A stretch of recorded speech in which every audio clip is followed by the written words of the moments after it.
All right, all right. Well, welcome. Good evening and afternoon to everyone joining us for our youth civility cohort. We're excited to be back. You guys had quite a bit of a break with the holidays and such, but we're welcoming everyone back to our class. And just as a refresher, you all know I am Dr. Nana. Hello. Make sure in the comments I know who we're talking to today. We are excited about today's session.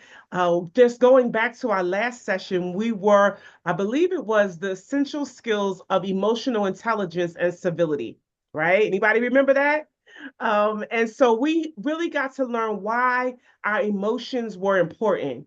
And we talked about conflict resolution, understanding our own emotions and recognizing the emotions of others, and how it's fundamental in regards to resolving conflict and civility.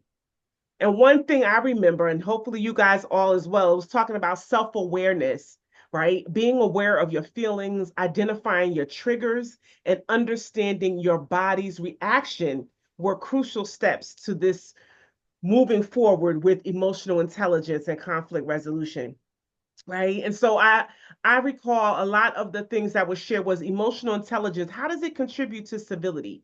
We know that we are developing civility leaders, right, in our classes. And emotional intelligence is really defined as the ability to perceive, control, and evaluate your emotions.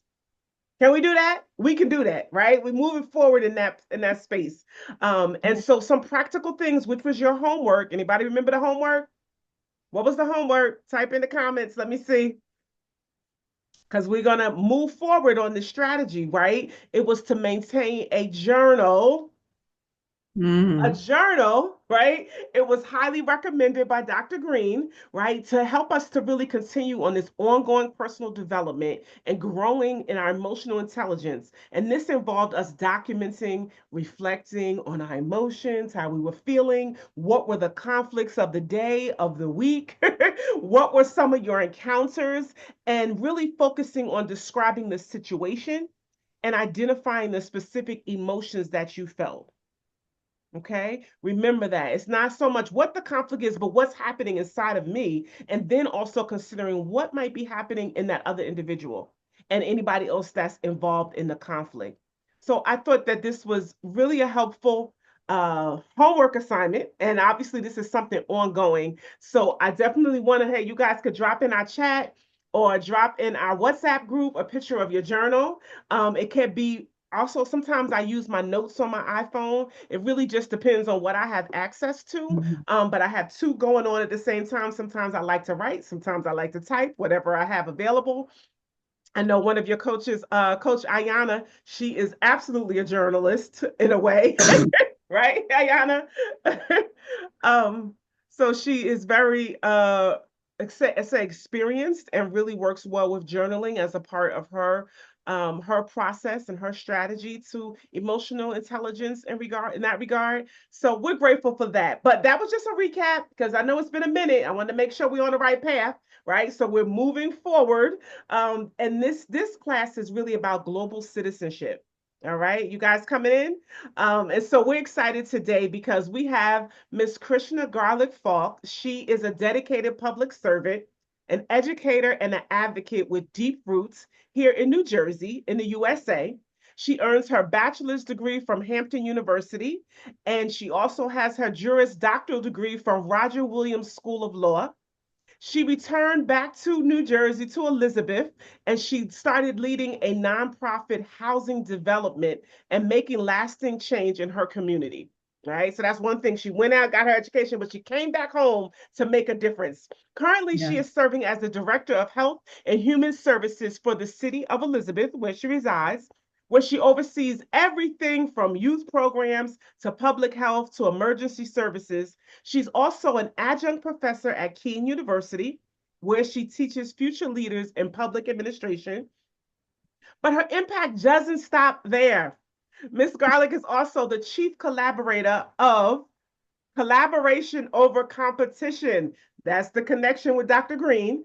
And it's a women's empowerment initiative and co founder of the Guided Collaborative Collection, a nonprofit that bridges health and literacy gaps through education and global services. She is a true example of someone who acts locally but thinks globally. Got that? Acts locally but thinks globally. And her work has empowered people not just in the US, but around the world. And today is just a testament of just that. So, in today's session, Ms. Garlic will lead a powerful and interactive workshop on civic engagement and global citizenship. You'll discover how your voice and actions can create change in your own community and contribute to movements for justice, sustainability, and human rights across the globe. So get ready, get your pen, your paper, come on camera, those who can, because I'm sure she would love to engage. And Yes. let's get excited about welcoming Miss Garlic to the class, to the front of the room. Let's welcome her, this incredible Miss Krishna Garlic Faulk. Please welcome her with open heart and open minds to today's class. Welcome, Miss Garlic. Thank you. Thank you for that introduction, Dr. Anana. I'm gonna have to take you on the road with me to do the intro all the time because that was great. Welcome. I'm really, really honored to be here with you guys today. Is everybody hearing me okay? Thumbs up. Yes. Okay. So I'm really honored to be here today to be able to share with you guys. I know you met my business partner, Dr. Donette Green, the last time that you all met. And Dr. Green and I have been doing mission and cultural immersion trips together for the last 4 years. As Dr. Anana knows, we are leaving for Ghana in just a few days, in about 20 days. So I got the call from the embassy today saying that my visa was being put in the mail. So I was excited about that. They were calling to verify my address. I said, well, this is good news. So as you know, Dr. Nana shared, I am a professor at King University here in New Jersey in the US. I've been teaching public administration courses for about 10 years. One of the courses that I love to teach, and I think it's because I believe in the work so much, is civic engagement. Over history, we have just seen so much of our world change by people making a decision to get involved. And oftentimes, I think people sit by and say, someone should do something about that, right? Well, civic engagement encourages you to be the someone that does something about that. And so that's what we're going to talk about today is kind of what does that look like? What does that look like when we are related in different parts, when we are situated in different parts of the world? How then do we support one another? How do we connect as a humanity? How do we connect as global citizens in order to effectuate change? So let me just share my screen. Oh, so I think Dr. Anana, I need you to enable me to share. There we go. Thank you. Okay, should be set. There we go. Okay, so you guys can see that. Okay, great. So, what does it mean to be civically engaged and connected to the world around me, right? So that's what we're going to explore. And so this concept from Dead Poet Society, it's a really old movie. I'm probably dating myself when I put this as the quote here. But I think it's really something that's never ending, like it's timeless, is no matter what people tell you, words and ideas can change the world. And we often hear people who say that they don't get involved civically because they don't believe that their voice will make a difference, because they don't believe that their vote will make a difference. They don't believe that anyone will listen to what they say. And, you know, I am here to be a testimony to all of you that that is not the case, that our words and our actions and our ideas can change the world. So, what is civic engagement? What is civic participation?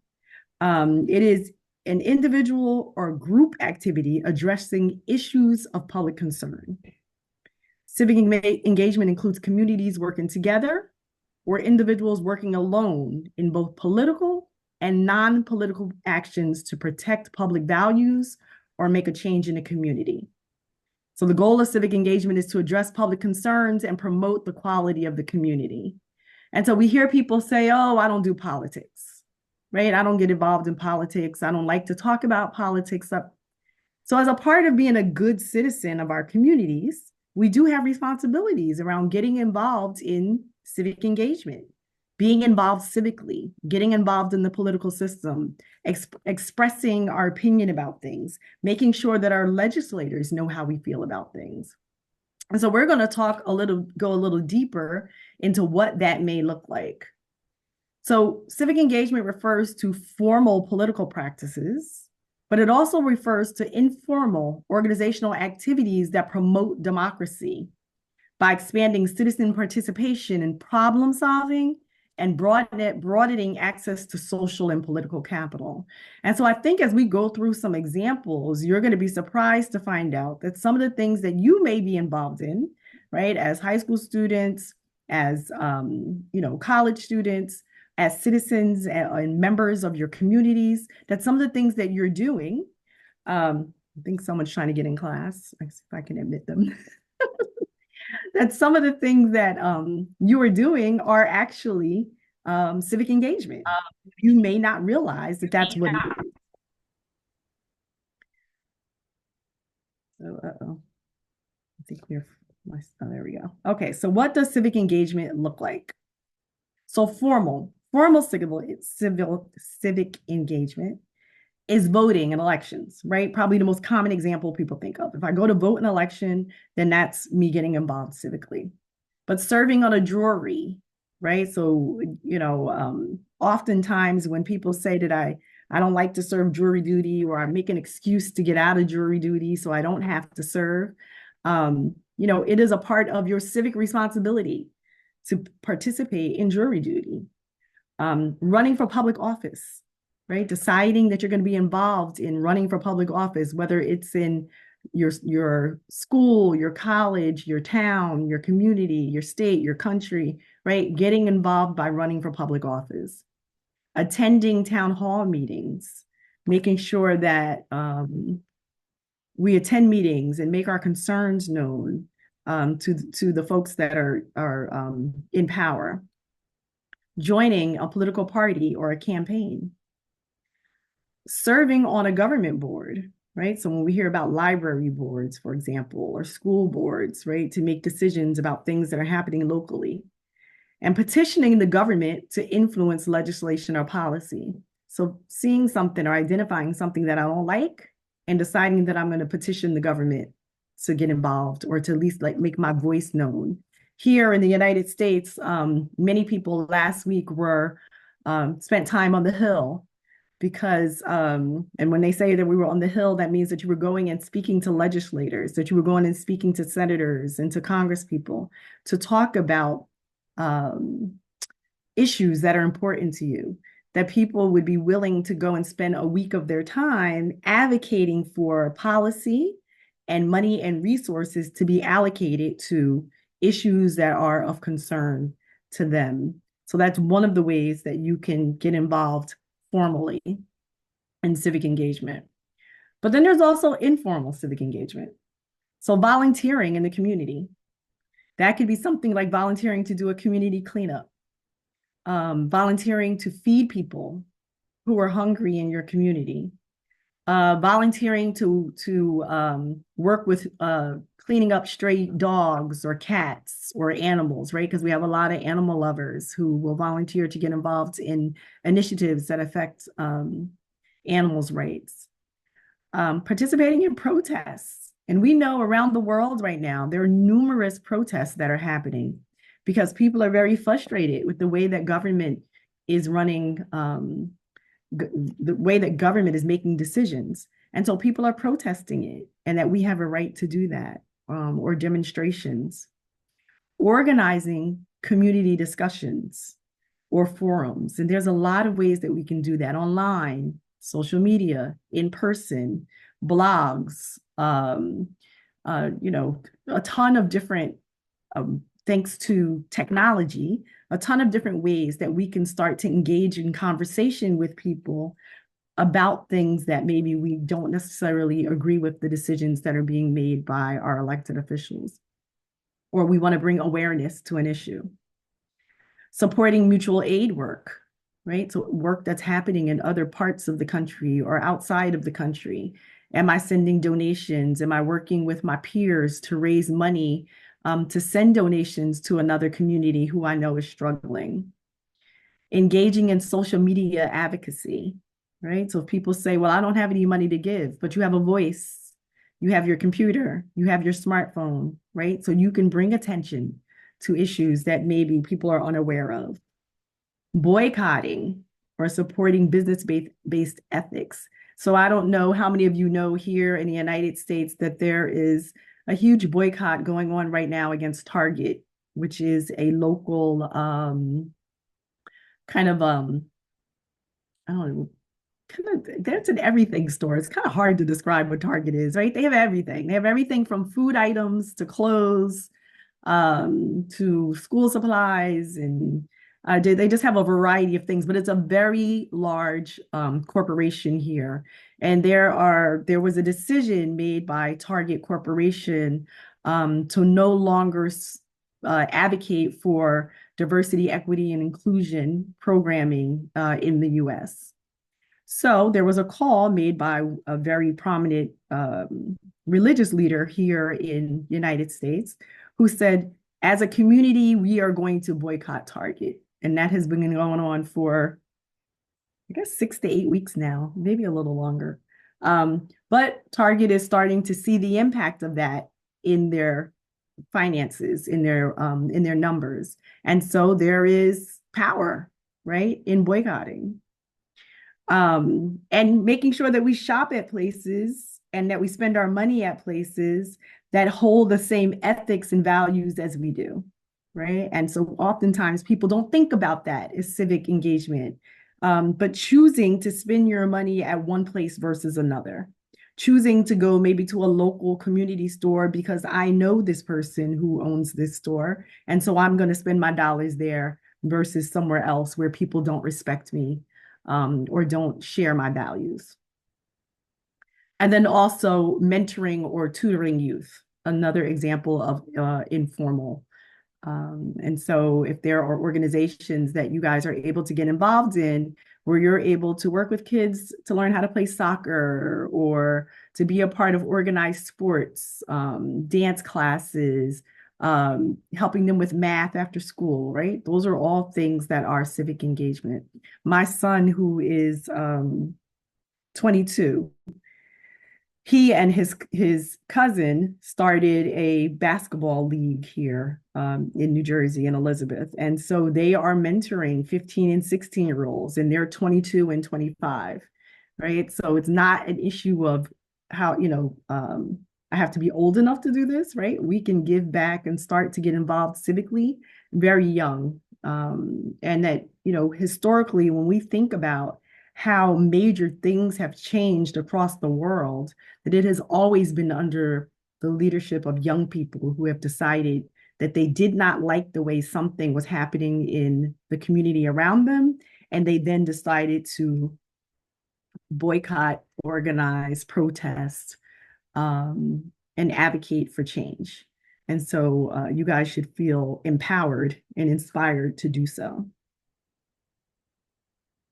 So now we're gonna take a few minutes to kind of talk for a little bit because I know a few people have gotten on. And so I want us to talk about who are we? Those of us who are on here, who are we? And then why does that matter? So where are we from and why does that matter? And I think, if we look at this illustration that's here is how we often think of the world is that there are all of these countries, right? And we all have our own connection to our nation and connection to, our culture and our language. But at the end of the day, how we really look as a world is one planet, one home, one community. And so where are we from? And then why does that matter? And so I'd like to hear from everyone. I know it's not that many people on, so we have time to kind of hear from everyone. So where are you from? What part of the world are you from? And then why does that matter? So who would like to go first? Who would like to share first?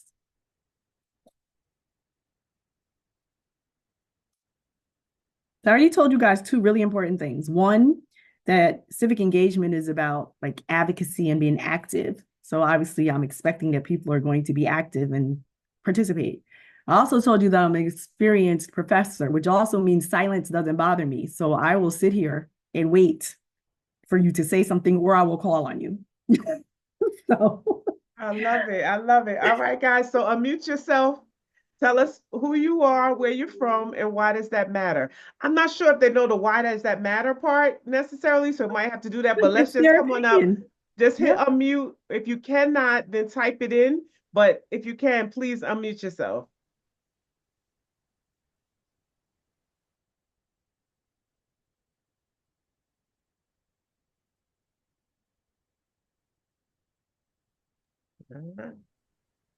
Well, I can share as they get their thoughts together. Thank you, Adriana. What comes to me, I feel like on this topic of where we are from, because it'll help me like knowing my history and my foundation, core values. Like it's what comes to me, and then it help me be able to navigate on knowing where I'm going and how to lead and how to pave the way. So think that's what comes to me as far as like where knowing where I'm from, and yeah, and I think that's what comes to me when I feel like when you say why does it matter. Mhm. So Okay, thank you. Next. Okay, we'll go right on down the line. Am I saying the name right? Nuji? Is that how you say it?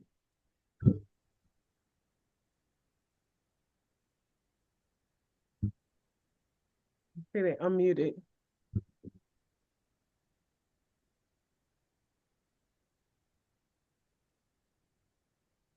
I know I Hi, can. everyone. Hi. Hi. Okay. Pronounce your name for me first, So, please. Nomangwan. Nomangwa. Yeah. So Where are you I'm from? Zulu. Zulu. I'm from South Africa, And why does that located in matter? Gauteng. Okay, the part of where I'm from, I would like to answer from like, my original root. So I'm from KZN in origin. Um, um, where I'm from is like the definition of village. It's like so there are farmers and everything. So why does that matter to you? Okay, knowing your roots, knowing where you are coming from, helps you to determine where you are going, and you feel makes you know how to put yourselves in a situation where I don't know how to put this, but it helps me to know where I am going actually. And knowing your heritage, knowing your family history and your community's history makes you to know you more better. Besides family, knowing people who will guide you through the way of life, showing you um this is difficult to to put it like in English. I am You're Zulu. doing a great job. I am Zulu. So can I ask, do anyone understand Zulu? I Yes, I do don't. understand Zulu. So I can try maybe to assist in terms of what are you trying to explain in a way. So what she's trying to say is that it's very important for one to know their roots so that you can know your identity and you can know where you belong. She's explaining that she's from the rural areas, not the city, but the urbans. to a point whereby like it's very important to know your surrounding, your community, because we learn from them, they guide us. That even if one day should it happen for them to come to the city like your South Africa in Johannesburg, where everybody from all over the world, we are in one space, then you don't lose yourself as a person, but you will know to say that me, I'm Nomangwana, I'm from KZN, this is what I believe on, and this is my roots, and this is what I will stand on, no matter the pressure, no matter the influence of the society. Because like if you check now in Johannesburg, people from all over South Africa, Africa as a whole, they come to Johannesburg. So it's very important to know your roots, where you're coming from, so that even tomorrow you can stand against all odds. So that's basically what she's trying to explain. Thank you. Exactly. Thank Yes. you. So as well for me to add in terms of why is it important, my name is Felicia. I'm in South Africa, in Johannesburg. So it's very important as well to know your roots, especially us who were born in the city of South Africa, which is Johannesburg, whereby we find ourselves that there are people from all over the world who come into our space, and others, they want to invade their cultures, their roots to us. Then if you don't know your root and you don't stand, then you find yourself being consumed by other people. You get lost along the way. So it's very, very important for you to know your roots and know your identity as to who you are. So yes, thank you. Thank you. I visited Johannesburg in, let's see, I think it's a year ago, March, like last March. And it was really interesting to see the culture there, that the influence of outside culture. That was very interesting to me, especially in Cape Town. Which is true. Remember that South Africa, we've got 11 official languages, so meaning that it's different cultures. Like she's saying, she's Zulu, me, I'm Sotho. We've got Pedi, we've got Tsonga, we've got in one space. Yeah. And everybody wants to enforce their culture. Everybody wants to say that our culture is better than other people. Imagine we are 11 and other people from all over Africa that are coming to Johannesburg, meaning that now the way we are so overpopulated, even Right. people from Africa now, they are staying with us in our location, whereby also they come with their culture, and also they are not willing to let go of their cultures. They also want their culture to be part of their community. So you can just understand. But one thing that I love is that in the midst of all the people and all the cultures, everybody wants to stand with their roots to say that I'm Nigerian, I'm Zimbabwean, I'm what, Right. and it's things like that. You have to accept me the way I am. Even though we are in one space, we are different, but respect my roots in a way. That's So right. yes, yeah. That's right. Okay, next.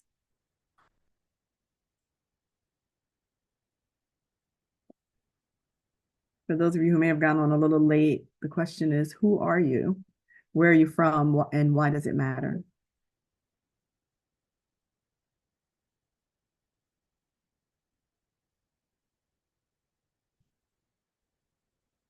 Can we get one more person to share?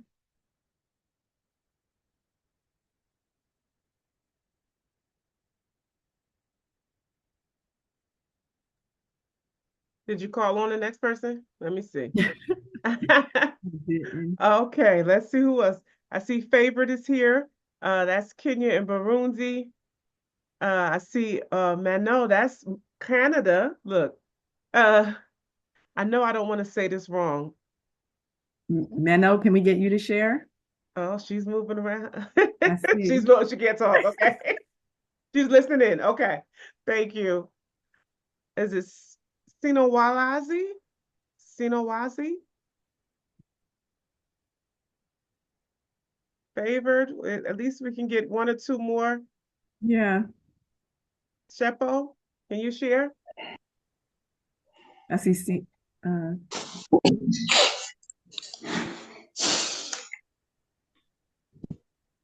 Favorite, I see you unmuted.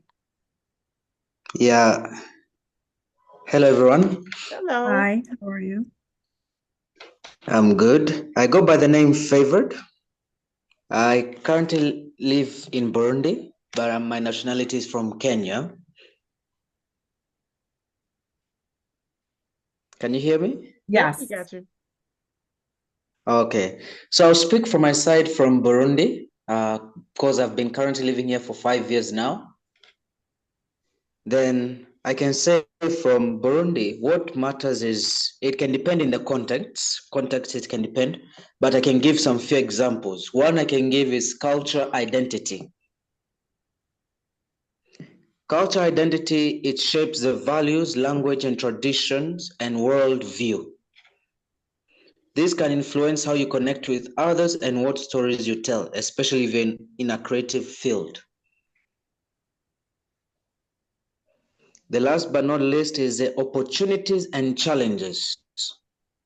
Your location might affect access to education, technology, funding, or networks. It might also offer unique advantages, like being a part of growing market or having a fresh perspective to share globally. Yeah, that's what I can share from my side. Thank you. Okay. Thank you. Thank you. One last one. Wait, CT?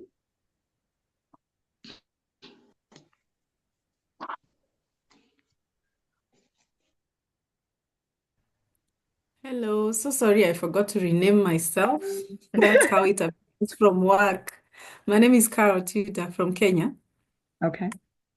Uh, yes, I'm from Kenya. I am living in Nairobi, the capital city of Kenya, and I grew up in central Kenya. Why does that matter? I think I just agree with what everyone else is saying. It's really good to know where you're coming from. It does shape your yeah, it does play a role in your identity, but you're not limited by where you Right. came from. Yeah, so it does matter that you know where you came from, you know your culture, you know a bit of your background. You know, an identity consists of so much more than just where you've come from. But that's something every one of us should know and identify with, you know. Some like to call it the background, others the roots or community. So that informs. Sometimes it helps you even see, why do I think the way I think? At times that also where we come from shapes the way we see things, Absolutely. perspective on, or the outlook on life. And sometimes that comes with a lot. It could be negative experiences, it could be positive experiences. So it's good to know that.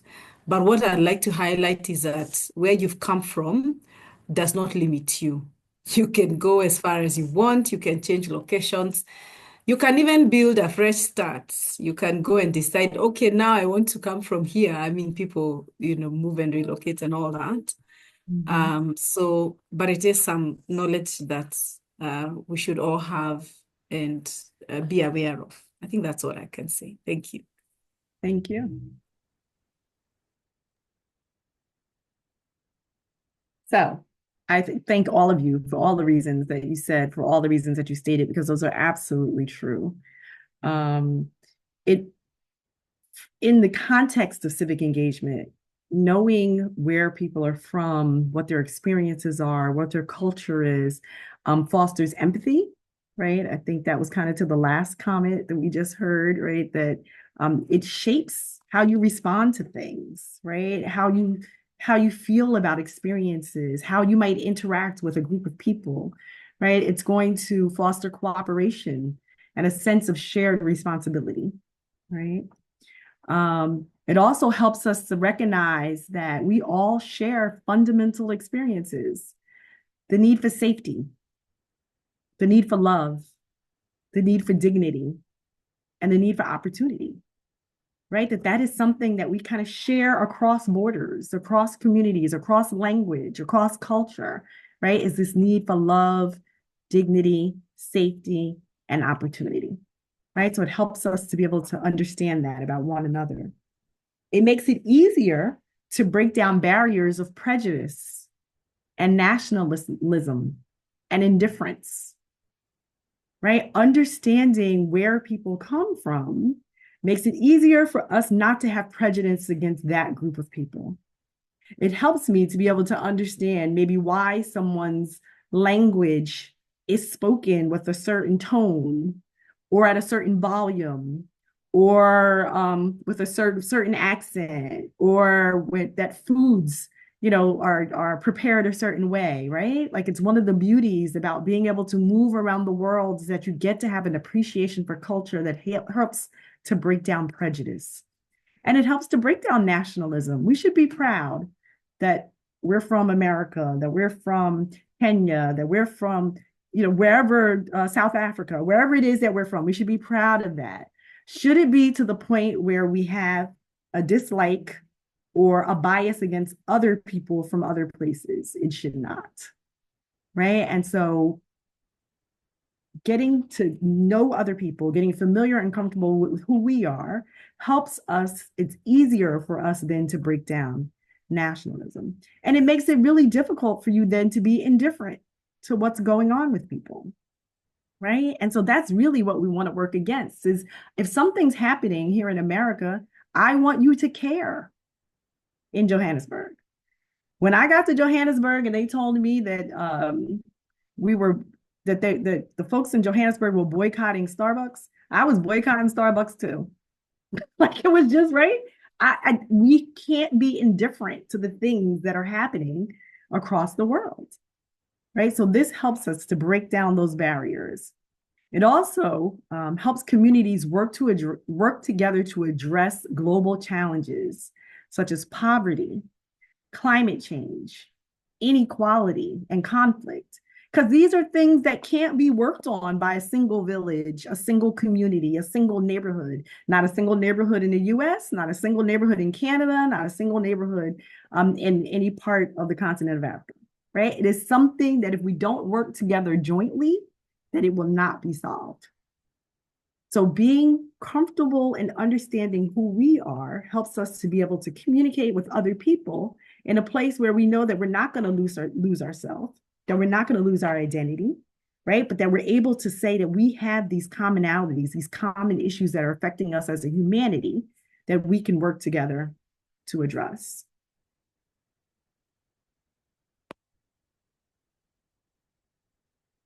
Oh, got stuck again.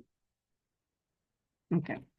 It also helps us to understand our shared humanity as for peace, resilience, and collective progress, right? That we have a shared humanity that nurtures peace, resilience, and collective progress, right? And so that as a connection of human bodies, that these are the things that we should be working toward, that it's peace around the world, not peace in one particular part of the world, but peace around the world, right? That we have a resilient spirit as humans. And what does that mean?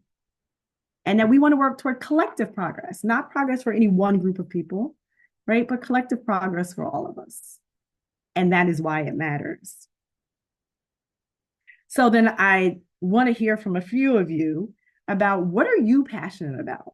What causes or issues do you care enough to get involved? What are the things that would make you protest, make you run for office? Maybe some of you have already. Maybe you have already been involved in going to meet with your legislators or organizing a protest for a cause or organizing a feeding for families that are in need. What are the things that frustrate you, that make you say someone should do something about this, that would cause you to be motivated and passionate enough to get involved?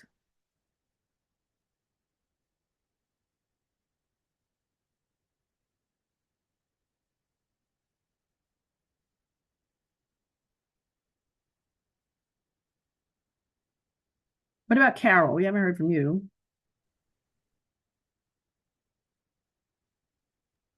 Oh no, that's Carol is CT. She did speak. She Oh, was CT at that okay. point. All right. Same But thing with she might Lakeisha. have something to say, but Yeah. Like, Carol, do you have something you want to share, to add? What do you Okay, I was gonna let other people go. Well, I am passionate about the menstruation health of teenage girls, and that is what I'm involved in here in my community. I'm really, really touched by their needs to in the lack of sanitary products, which is a Mm, basic, but it's quite it makes a significant, impact to have sanitary pads to use during your periods every month. So the effect on their lives, the effect on their mental wellness, the effect on their dreams, the effect on them growing up and dignity and all that. That's really what really moves my heart. yes. And if I could, I would ensure that every girl, especially the ones in primary school in Kenya, that they have sanitary pads and they don't have to worry about it, that they will be dispensed. They dispense condoms in public toilets. I wish we'll get to that place, Yes. because uh, periods are such a part of our lives. Every day, every month, we don't choose. We don't get to choose. So That's right. that's really what is my passion and the cause that I drive here in Kenya. Thank you. Yes. Thank you. Thank you, Carol. All right, who's next? What else? What are we passionate about?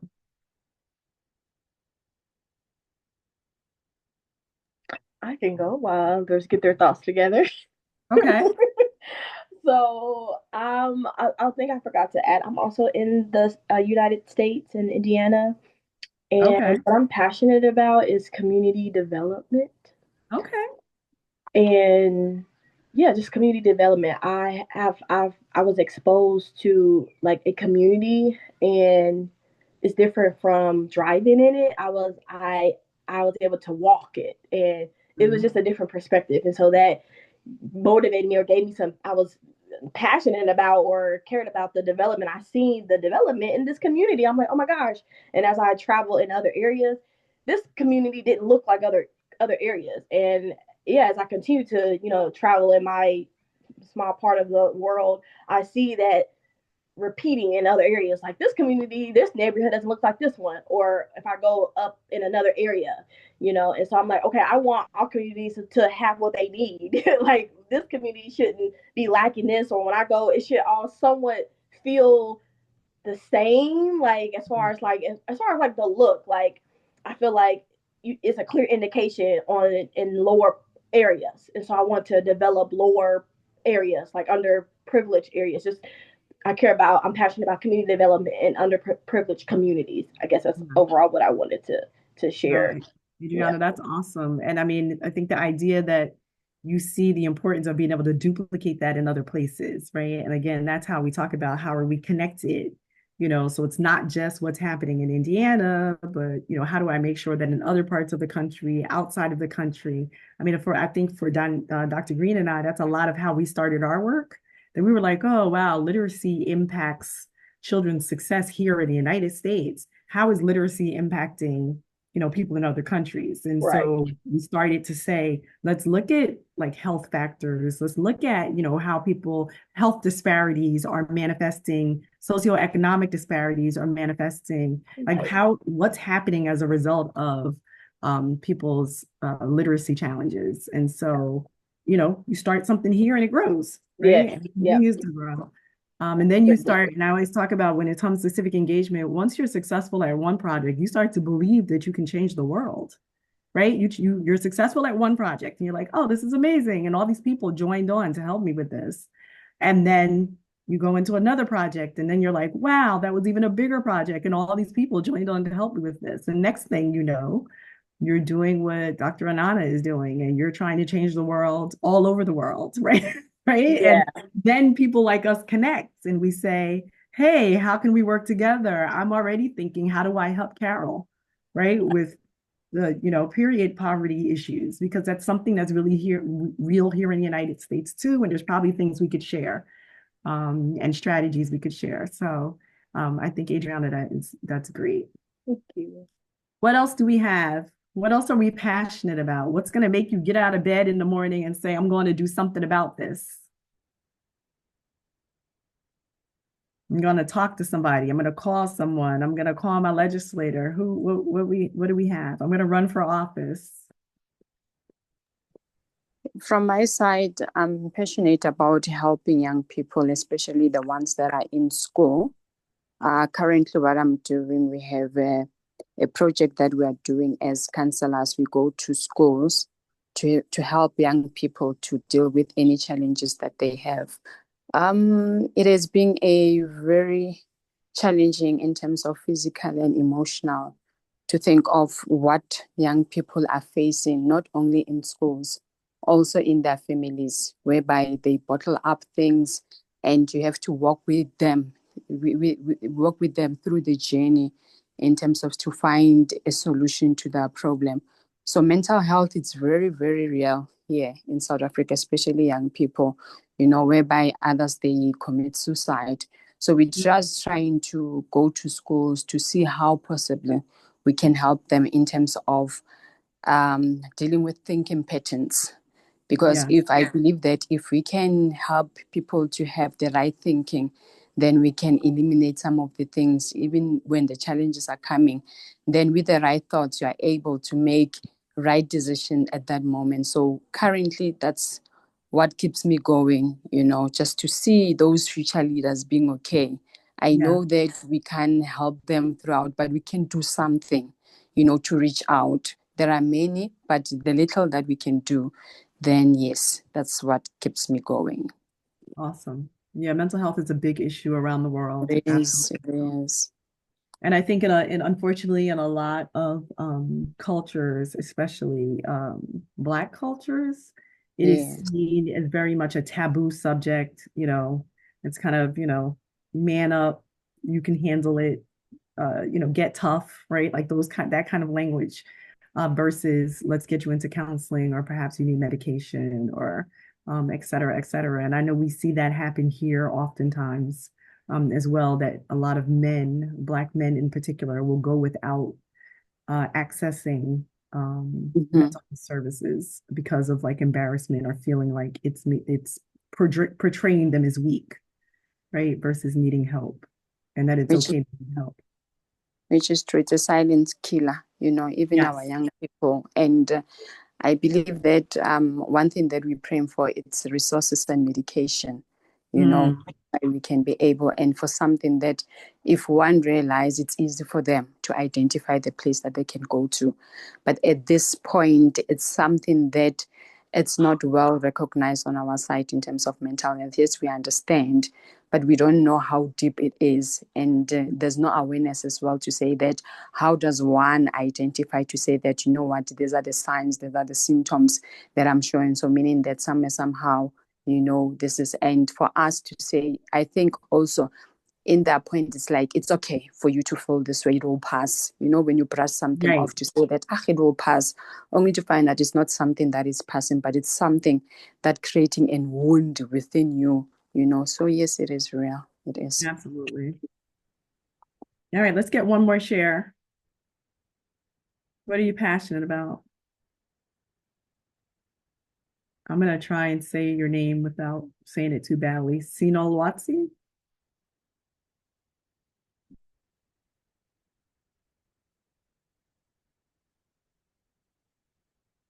Sino, are you there?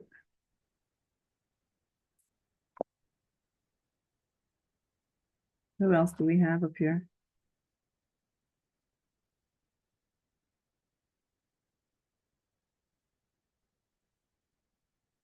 No one else who wants to share? Okay, so we'll go to the next screen.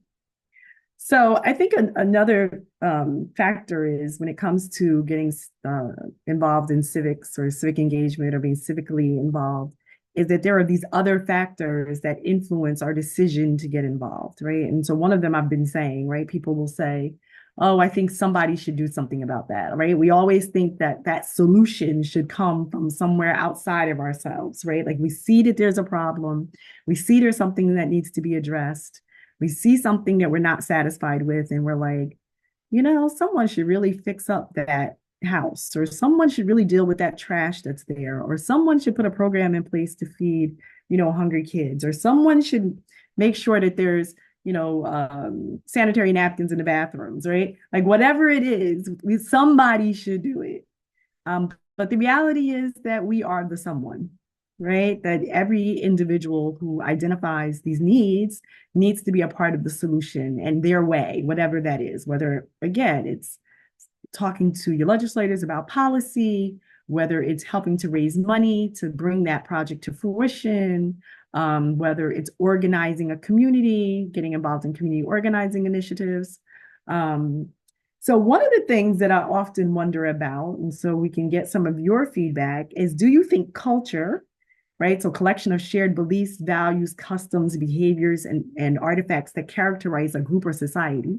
So does culture impact our willingness to get involved civically?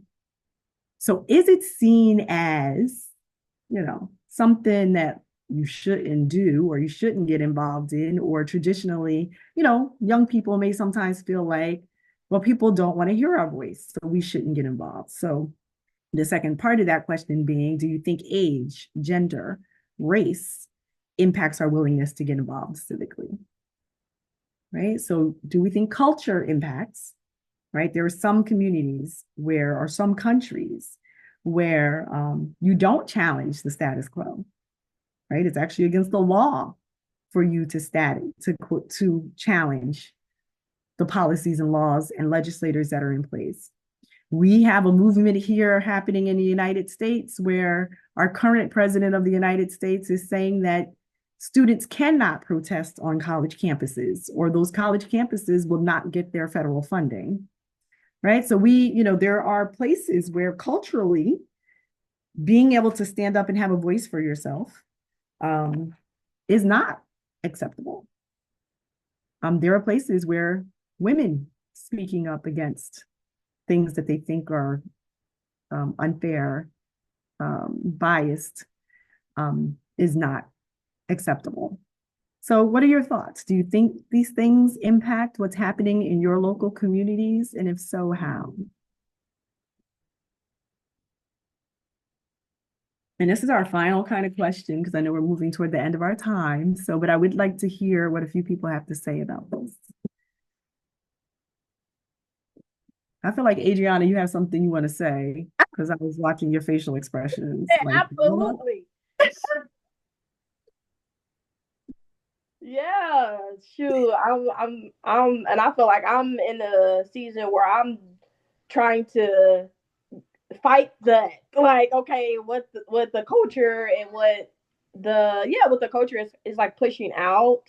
And I'm a spiritual person, and I just really believe that it's just the works of the enemy, continue to push certain things and to distract us from what is good. And so it's just kind of, I just make sure I just kind of roll back in and continue to live Christ-like and be civil, and promote what is right. Like you're saying, like I love what you were saying, like you may feel like something might be needed, and the reality is, like you say, you are the solution. So that really hit me.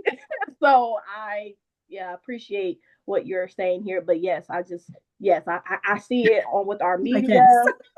I see it everywhere. So I'm just like, oh my gosh. And so so I just feel like the stuff that is right, we have to make it look cool. That's just kind of what season that I see we're in now. I want to help do. Yeah, I'd say to my students, and I'll say this to you guys, if you were looking for like the permission to do it, I gave you permission. Do it. Because the reality is that, again, everything that changes in our society, all the policies that are put in place, we'll use an example from the United States. When we even think about just the fact that, and again, aging myself, that there was a time that we didn't wear seatbelts, right? There was a time when it was not the law. So, my grandchildren, like they won't ever remember that was the case. But I remember long trips in my dad's station wagon, laying up on the back window, right, while we were on a road trip. And that was okay. Like it was. And so those decisions to change a policy like that, or to recycle, right, which also wasn't something that was common, came from someone deciding that, hey, maybe this isn't a good idea that we have kids that are not secured in seatbelts, or that we are, not recycling plastic and what it's doing to our environment, right? Someone decides that that's not okay. And then they begin to talk about it. They begin to organize around it. They begin to talk to our legislators about it. They begin to organize community members and talk to each other about stories where someone was in a car accident, and had they had on a seatbelt, their lives would have been saved, right?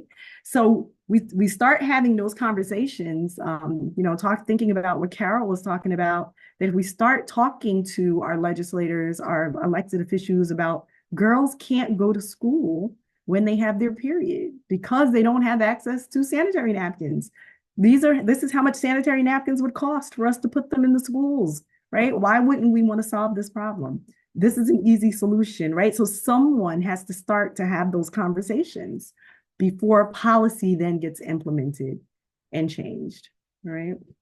Do we have anyone else who wants to kind of talk about how culture, age, gender, race may impact your willingness to get involved civically? Anana, we have time for one more, Dr. Anana. One. Well, we hear from, go ahead, I'm sorry. Okay. With us, it does affect, especially with the different cultures. As in our cultures, as a young person, you cannot tell an adult what to do or what to say. No matter, even if you want to express your feelings on how you feel, it's not important. But what is important is that you need to understand that you are a child. You will remain being a child in that way. So don't come with your things from outside. So meaning that now you have to live a double life, whereby now outside you are able to express your feelings, but then as well it affects you, because now if you can't express it in the house, then you're going to have difficulties also to do it outside.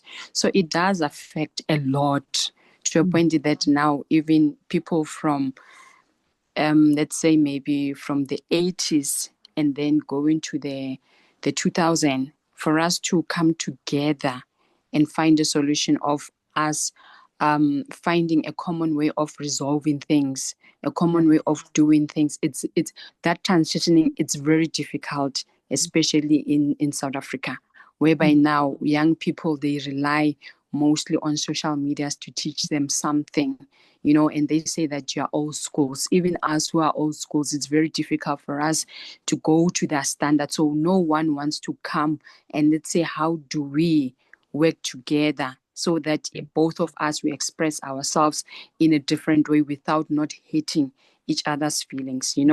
We are trying to learn to say, even somebody who is 5-year-old, they have feelings, and they have a right to express them.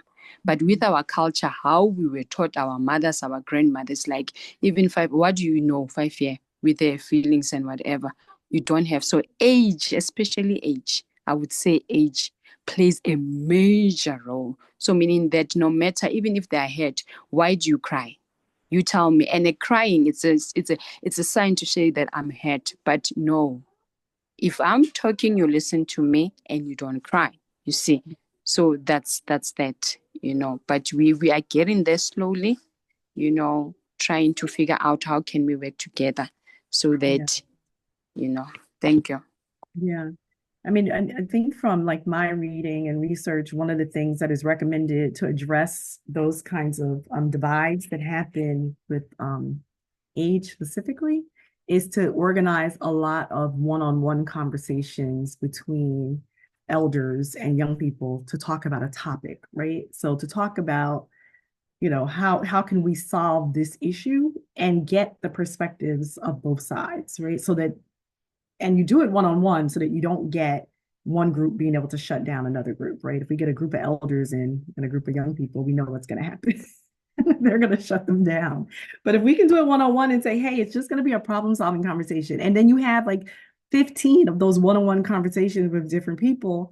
And then you're able to bring back those solutions together to the group to say, this is what, collectively we have come up with. So no one says, oh, that was, the 15-year-old's recommendation, so we don't want to do that, right? These are just all the recommendations that came from these conversations, right? So that they don't belong to any particular person.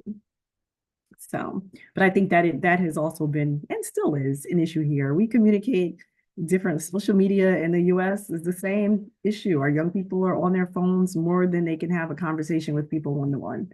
So it has definitely added a challenge to, how we move forward in society with communicating with amongst the different generations. Okay, so we're gonna close out, but if we have someone who has one more burning comment.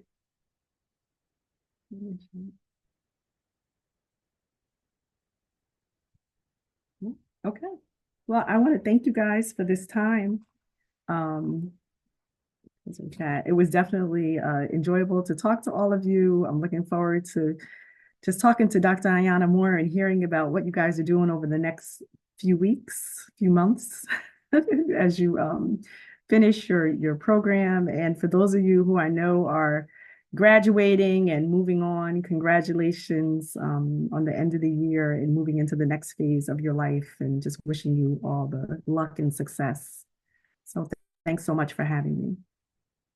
Indeed, indeed. Thank you so much, Ms. Krishna, for availing your time to us, to this cohort. And as you can see, we have people, leaders from all over the world. And I think it was just so good. I have a lot of notes here, and it just is alignment because a lot of the assignments have been, for them to really assess their community, right? Assess what the needs are, right? And just looking at talking, one thing we do even with Blessed Girls, the intergenerational dialogue. And you just ended with that. And it's just, again, so affirming that it's so important for us to talk to our elders, sit down with them, listen and share, with them. And you might see a lot, of alignment. And it just like the confirmation, right, to see the same thing. And so I think this was just really good. The civic engagement, I like how you said it starts with a decision. It just starts with a decision. You have to decide that, you know what? It's no more. I don't want all this trash, in our community. Or, you know what I mean? As Carol was saying, just as far as, but girls, like, I don't want another girl not to go to school or to feel shamed because of this, right? So it just starts with you making that decision to get involved and be the someone. Just a lot. It's your responsibility. I love the formal and the informal, right? Showing that how you can, we're definitely seeing a lot of women and young people get more involved in the political movement, and going and running for offices and things like that. That's the formal, but the informal is to volunteer. Right? To boycott, to use your voice. And we just see that so much. And I always think of even the history of South Africa. And we started with that it started with young people standing up, and just not wanting these languages to be forced on them. Like the protest started with, there was 11 and 12-year-olds that were on the front line and protesting, years ago. And so I was always so really encouraged and inspired by doing this work with youth civility in South Africa. So I'm grateful that you were here to really talk about that and give yourself permission. Give yourself permission. I can go on and on with that one in so many ways because as I think it was Felicia saying, a lot of times, our cultures were not, being from South Africa, being from Kenya, especially for girls, right? And brown and black girls, and in Canada, like wherever, I think we all can relate, to where we've been marginalized so much. And it's going to take definitely a level of confidence, a level of community, so even though we're not, in South Africa, we are, right? And so we see that, and they know that what civic engagement looks like globally, and being able to help and propel leadership in this space. So I'm just grateful. I don't know if anyone else want to share. That's just a few of my of my nuggets. I love the empathy part. Like civic engagement really starts with empathy as well. I can give you a few examples of that and get you guys, wheels turning. I think it was just yesterday. There's like this global protest, right, to join in with the president. Is it Abraham? I know I'm not saying it right. Mano might know better, right? The president of oh my goodness, Burkina Faso. Y'all know the country. Y'all help me, man. Look, right? but all around the world, even in the US, right? Like people are standing with him, right? And his movement and just uniting Africa. I thought that that was so powerful. So you guys, if you don't know, look up for it. I'll put some links in the comments, right? Burkina Faso. Thank you, Carol. Right? And so we're even in the US, in all the major country, in all the major states, people are protesting and standing with him, right? You not on our watch. You will not assassinate, and kill the character of a leader that's trying to bring unity in Africa. That was Right. incredible. And that's exactly what we're talking about, right? That's what we're talking about. This is it, right? It's happening today. So y'all see, I get excited because I know we're in the right place. We're at the right space right now, and really encouraging and uplifting and helping with the movement that's got to take place. It's in the season, it's in the atmosphere, right? It's time for this type of civic engagement to happen. And two other things I saw, I think it was in Guyana, if you know that Blessed Girls and its Youth Civility, we have clubs in Guyana. I think it was a 10-year-old that was killed there, and they're staging it as though she was drowned, right? So check that out. But this is what's I happening. saw So that. a lot of our girls, right, are affected. They see it, right? There's this whole movement to use your voice and say, no, this is not what they're painting it to be, right? But this needs to be fully investigated and all of that. I just saw something in South Africa and remind me, I think it was a mom who sold her child to human trafficking or something, and she's now in court for kidnapping, and her boyfriends. I don't know. You guys know about that? I'm gonna make sure. But there's these things that's going on, and it's sad to say a lot of times it is young women, it's girls that are affected, by it. We are so marginalized. And lastly, I was just at a wedding. I can go on with this, y'all. I'm sorry, right? But so the wedding, the young man is actually from Uganda, and so his parents were enlisted on the program. And so a lot of people around me was like, oh, well, where's his parents? Where's his parents? And immediately my heart was more empathetic to like, that's probably a reason why. It might not be just what you think, or maybe they Right. don't like the bride or whatever, right? And so I didn't know the whole story. But sure enough, as the wedding progressed in the reception, there was a video. He had a whole tribe of people in Uganda that were rooting for him and that were celebrating this marriage, right? But we start to just judge, right? And not really knowing that they just couldn't be here. They couldn't get there, but Right. they're supporting them. So my heart felt that empathy, for them. I'm like, nah, it might not be what it looked like. And so that's just fresh to me too. So I think it's just a lot of, things that's going off in my heart. And so I'm just grateful for this conversation, for this training. I know it's just the beginning. I love Yes. the work that you do, and of course the collaborative efforts. So I'm just honored again for you availing your time, busy schedule. I know I got to let you go, but I'm truly, truly grateful for your time, for your expertise, and we'll continue to grow and build on this. Yes. And so Yes. I'm just grateful. Anyone else have anything else to share before we close? We'll let her go. Anybody else? Don't let me be the only one to talk.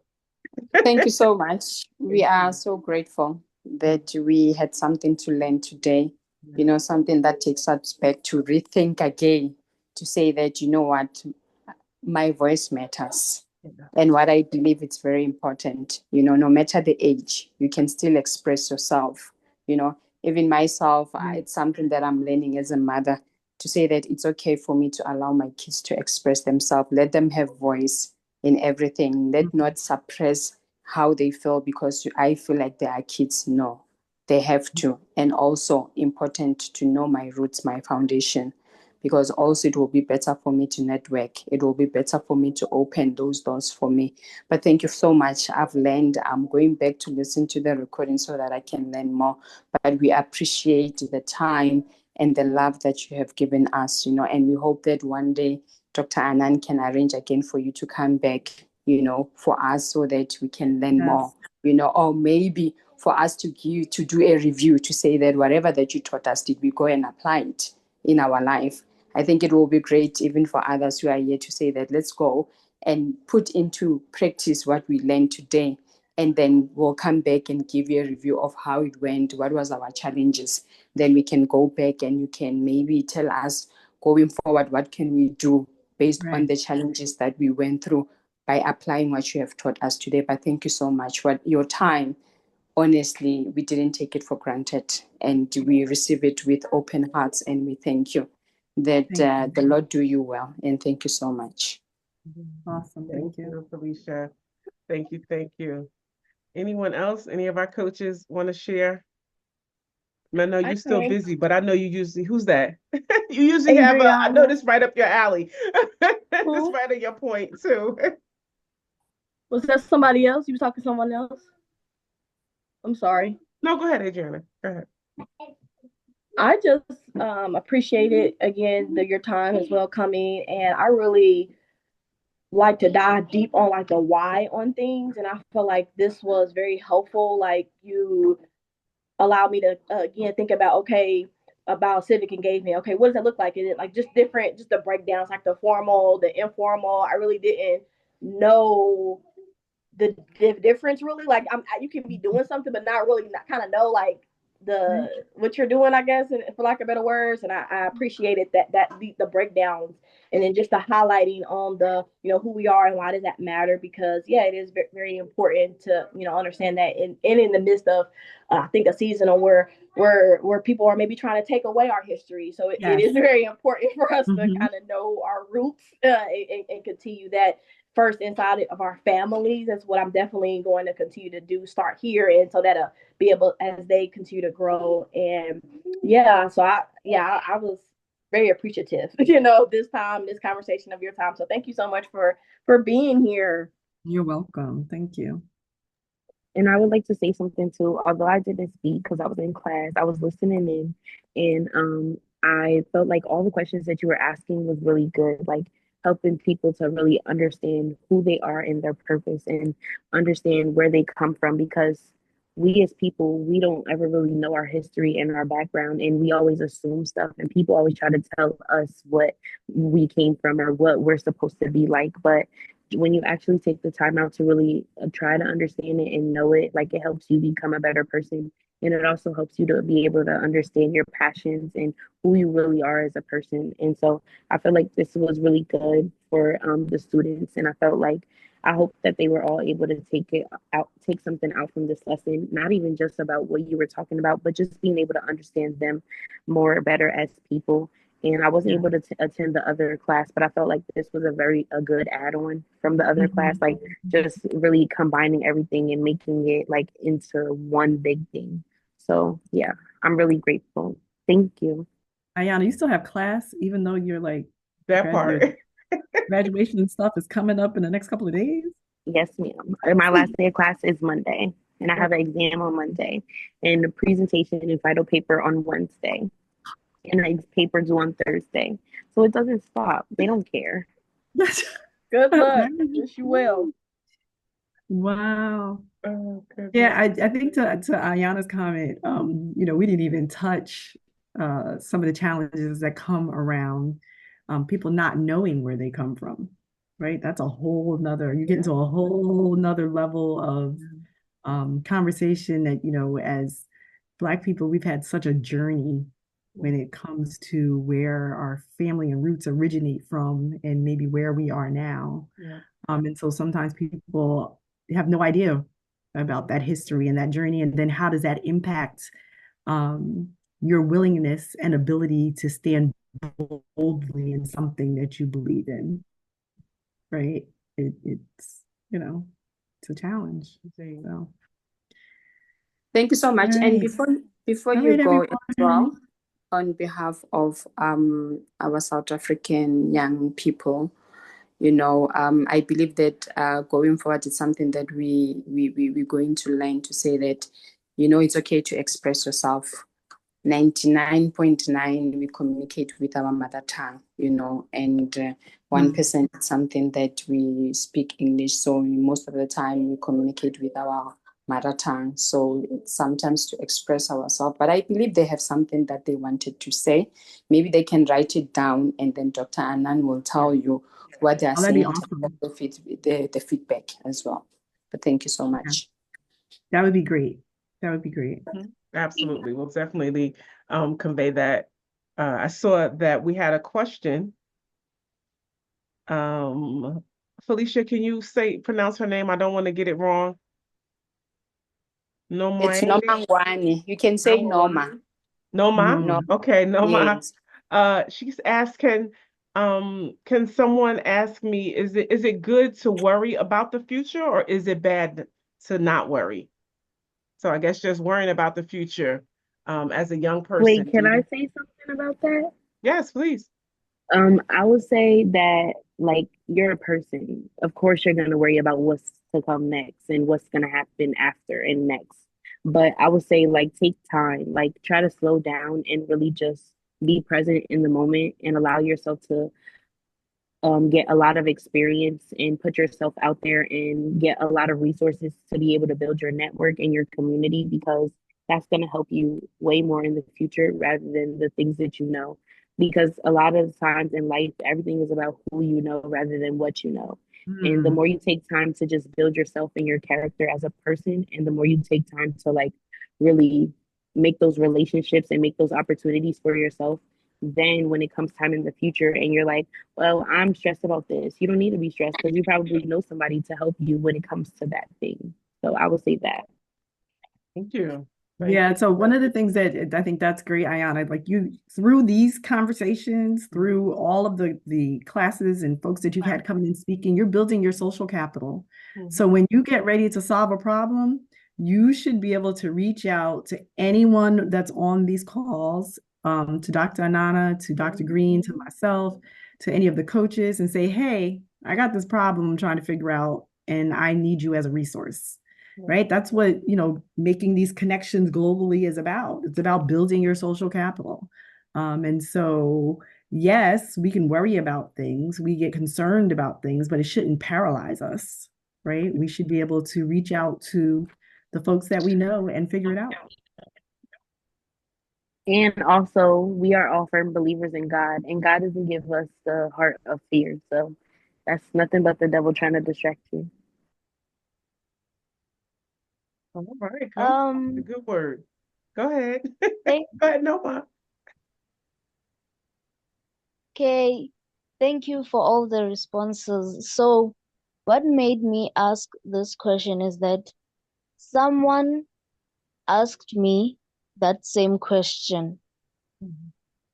and like in her state, she feels like the way the world is, she is Hmm. like maybe coming from a poor family. She's not good in school. She doesn't do well in school. Mhm. So she was like asking me, like, is it bad to not worry, or is it good to worry? Because like the way the things are going right now in my life makes me think that maybe in the future I'm going to fail. I'm going to not be successful.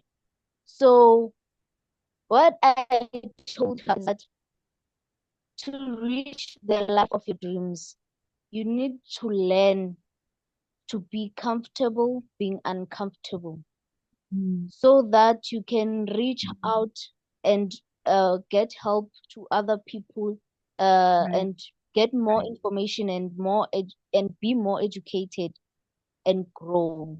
Yeah, that is what I wanted to say. Yes. Awesome. That was great advice. Indeed, indeed. That's what you said. That social capital, Yes. is good stuff. And that person had you, right, to reach out to. And so let's Right. continue to grow That's and right. build on that. And that's why we know that you all are leaders. Like everyone that's a part of this, sometimes you think that you're not, but you're not ready. You really all, we all have a level of influence. And there's people that are assigned to you, right? And so we don't take this lightly. We do not take this lightly. Their lives that hang in the balance, right? On the things that you just learned today, right? On the lessons that you learn, it's not for you. It's now for you to go back out to your community, go back out to the, to those that are around you and share it, right? And be the change agent. So you got it, Absolutely. Noma. You definitely, definitely have it. Mano, you got something to Yeah. say? Mano is in Canada. When she ever sees she's here, I always like to give her the floor. But you good? Okay. All Sorry, right. sorry, Mano, for our president. Sorry. Yeah, right. Oh, don't. It's like, don't get us started. We don't claim him. We apologize on his behalf. That part, for sure. Oh, like we won't get into politics, but you know what? He's good for us to wake up. Yes. I get that. Look, he's good for us to wake up too. You know, because Canada been sleeping. Yeah. Yeah. No, you make a good point. You make a good point. You know, same things happening here. I have people, like you said, without getting too deeply in politics, I have employees who now they're coming back and telling me, yeah, I think I made a mistake. And I'm like, you think? I tried to tell you that during the election. Oh, absolutely. 100 days in. But I think globally, I think everywhere in the world, everybody is waking up. Everybody's been sleeping with their eyes open. Yes. And I think that for me personally, I think it's an eye awakener for everyone. I mean, he's been under everybody's skin, from North America to South America to South Africa. Yeah. Meddling in people's business. Right. All the way to the Arctic. So I think, sometimes, maybe it was a global wake-up call for everybody. I agree. It just furthers that whole idea that we're so connected, right? Yeah. And what happens locally impacts globally. And to know who you are and where you're going. Because if you don't know who you are, you don't know where you're going. But this wake-up call is maybe a reminder who you are and where you need to go, and where, and where you got to go, And I think oftentimes people, when it comes to elections, they forget, someone else is trying to come in, that they forget that you should be voting with where your passions are, right? Who aligns with how I believe? Who's aligned with my, spiritual beliefs? Who's aligned with my values? People forgot that. People voted based on something totally different, which is a conversation for another day. Indeed. Because that's a whole deeper conversation. We'll continue this conversation, this civic engagement dialogue and civility, if you will, moving forward. But again, thank you so much. I saw some journals in our chat. Let's see who's journaling. We remember our homework from Dr. Green, her assignment. I don't know, Krishna, do you have anything from them? Anything? All right, what you got? You got your journal? All right, that's it. Let's always talk about it, Indeed. So we thank you again so much. Continue to engage in our WhatsApp group. We will be back. What's our next class? Let's see. I got some good stuff coming up. It's mental health awareness. I think we touched on mental health today. And our upcoming sessions is going to be dealing with, we're plugging in a little bit about mental health also. So when are we coming back? What's 2 weeks from now? Help me, y'all. I'm going to sign off, everyone. I have another meeting in 3 minutes. Yes. So. Okay. Thank you so much, Ms. Krishna. Thank you again. Thank you. It was an honor. Okay? Thank you. Bye. All right, guys. So so we'll be back on the 16th. So today is May 2nd, and our next class will be on May 16th. So make sure you continue doing your homework, continue moving forward, and we'll be back on the 16th. Okay. Have a great weekend, everyone. Take care.